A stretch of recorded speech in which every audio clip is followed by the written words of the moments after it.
The following presentation covers the unique experience of Colonel Henry A. Morrow of the 24th Michigan in the Iron Brigade, captured on the first day of the Battle of Gettysburg. Morrow would have the opportunity to meet and talk with Confederate officers after his capture. Gettysburg, Pennsylvania, July 1, 1863.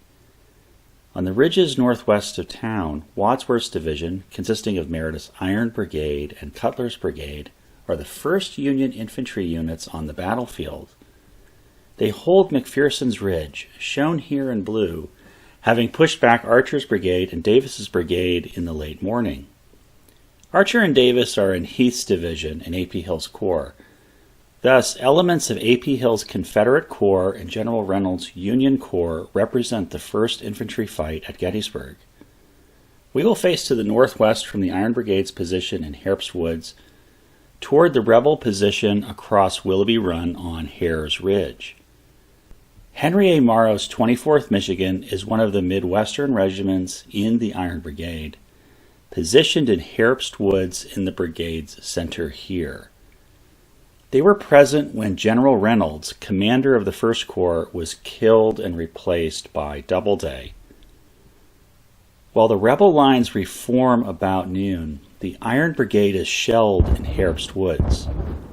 Colonel Morrow requests a change of position, but he is told the woods must be held at all hazards. We will take a step back. The Union side has also received new support. Rowley's division with 2 brigades is on the field, taking position behind the Iron Brigade on McPherson's Ridge. The Iron Brigade remains in the front position in the woods. Heth now has his full division up, and his line extends way beyond the Iron Brigade's left flank. Heth's division advances. A renewed and much more powerful Confederate attack ensues. The Iron Brigade engages, but its position is not tenable. Heth's line overwhelms the Iron Brigade's left flank. The 19th Indiana, just to the left of the 24th Michigan, pulls back, exposing the 24th Michigan's left flank. By now, Morrow's 24th Michigan is taking enfilading fire. Let's take a step back and resume a north facing. The 24th Michigan, with the Iron Brigade as a whole, is forced back from the woods to McPherson's Ridge. Heth continues the attack. A fresh division behind Heth is on Herbst Ridge, Pender's division. The rebel lines are too strong. The Iron Brigade, along with the Union line on McPherson's Ridge, is soon forced back again. The 24th Michigan has suffered dramatic casualties by this time, but they halt their retreat and make another stand in the ravine behind McPherson's Ridge. The 24th Michigan has lost multiple color bearers. Soon Colonel Morrow takes the colors himself. He tries to rally his men, but the rebel attack is too strong, and Michigan, the Iron Brigade, and other units in Doubleday's corps pull back to a barricade on Seminary Ridge, the final high point before town. Morrow is wounded as he nears the defensive barricade on Seminary Ridge near the seminary building. Command of the 24th Michigan falls then to Captain Albert Edwards. Morrow stays with his men through the fight on Seminary Ridge, but Pender's fresh division is now attacking the seminary. About 4 o'clock, General Doubleday gives the order to pull back through town. While the 24th Michigan is retreating through town, Morrow, like many of the other wounded in the 24th Michigan, is captured by the advancing rebels. Colonel Morrow is now a prisoner. He would later provide a first-hand account of his experience as a prisoner behind Confederate lines during the Battle of Gettysburg. Now, Colonel Henry A. Morrow, commander of the 24th Michigan, in his own words.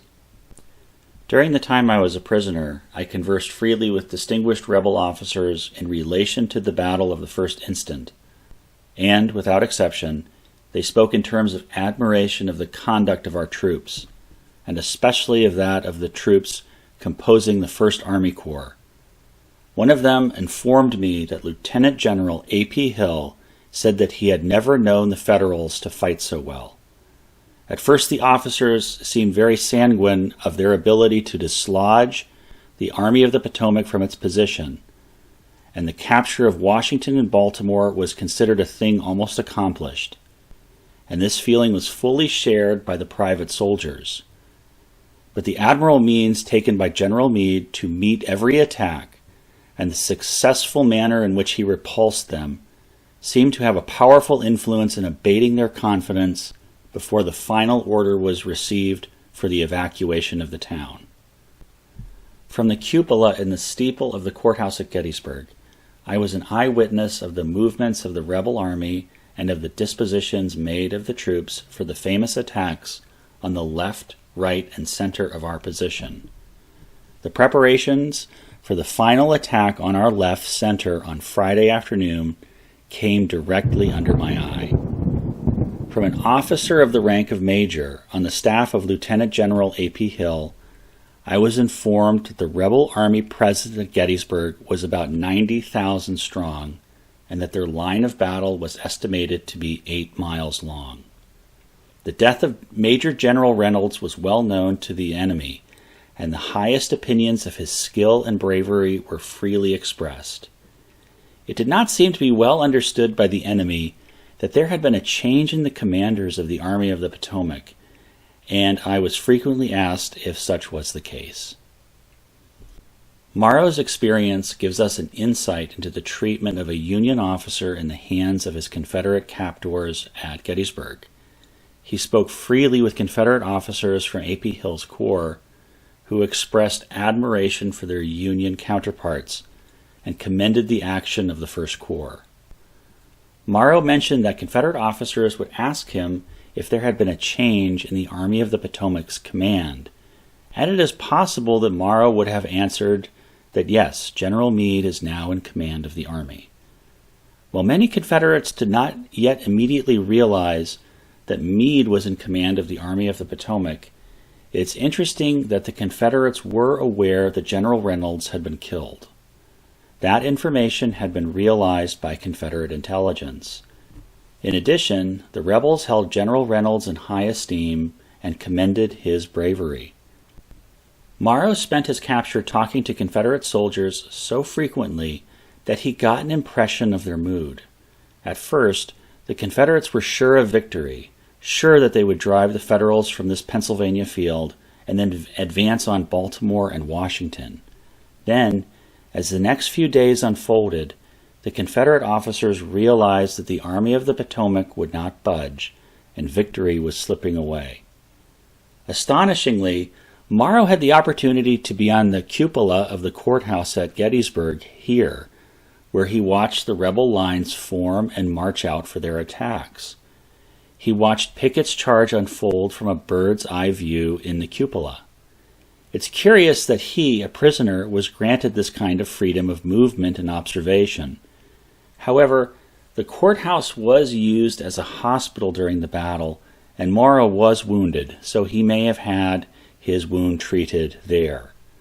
The Adams County Courthouse in Gettysburg was a new building at the time of the battle, having been built in 1858. Another curious feature is the intelligence that the rebel officers share with Colonel Morrow. Astonishingly, Morrow is told from an officer in A.P. Hill's staff the size of the Confederate Army at Gettysburg, 90,000 men. Morrow's experience as a prisoner shows the respect and grace that could be shown to prisoners during the Civil War. The two sides respected each other not only as opposing units, but as individuals. Officers spoke to prisoners, expressed admiration to their captured counterparts, shared information with each other, and even gave prisoners vantage points of the unfolding battle. Morrow recalls that when the Confederates withdrew on the evening of July 3rd, many of the wounded Union prisoners were left on the field. After Gettysburg, Morrow was again in uniform. He was wounded a second time in 1864 at the Battle of the Wilderness and a third time in 1865 at Dabney's Mills, Virginia.